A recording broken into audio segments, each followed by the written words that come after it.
As a professional hockey coach, my players expected me to be a teacher, a leader, and a source of advice.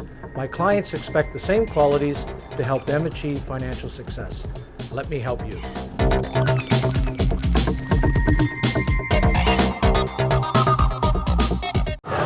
I know, starting even with Steve was in here to watch him last year. We were super excited to get him because he's kind of what Steve wants to build a team around. That's skating, skill, and smart. So he's going to be patient with them, I think. Steve's never the type of guy that rushes his guys. Rookie tournament, he was excellent. He played with Kucherov, who played in Drouin last year, and they were magical together. How that transfers into the preseason, I don't know.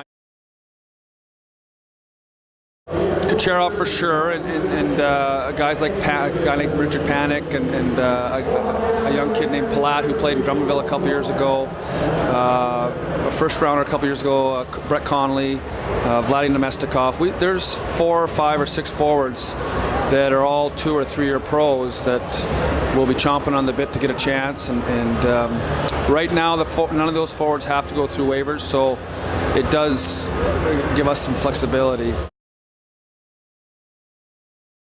I would think up front 3 or 4. Obviously, when you don't make the playoffs and you're in a rebuild and you've got high draft picks coming in, you have a chance to push the older guys out.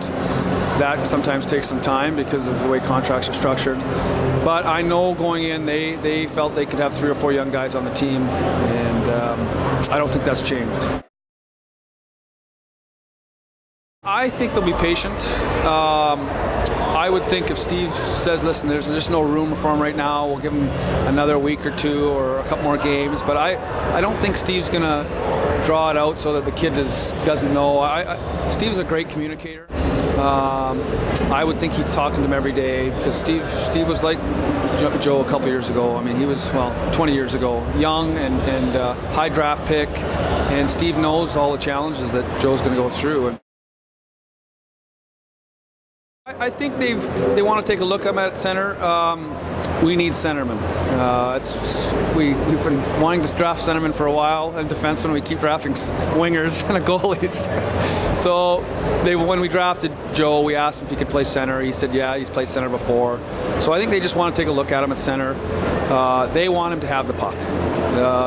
We've played one exhibition game with a wing, and they just want him to have the puck more because he's so creative and he's so skilled and he's so smart that they just felt they'd try him at center, see how his creativity is, and that's the main thing. They want the puck in his stick.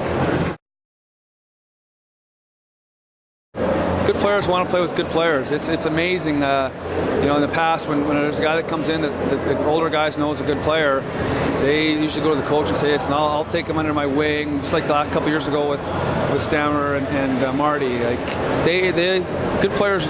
They know we're a good player. They see a good player. They want him to play. So I don't know. Like there's so many good players there right now. But we're all very young, and that's what the management's going to have to figure out is where does everybody fit? At what age do you want to get all these guys in? And it's not as easy as it used to be years ago. There's so many things that go on now with contracts and people you got to pay. You're watching all these young and the cap and all these young guys getting $5, $6, $7 million at 21 because they've been started early. What the Oilers are doing and stuff, and every organization's different, and it's talked about all the time.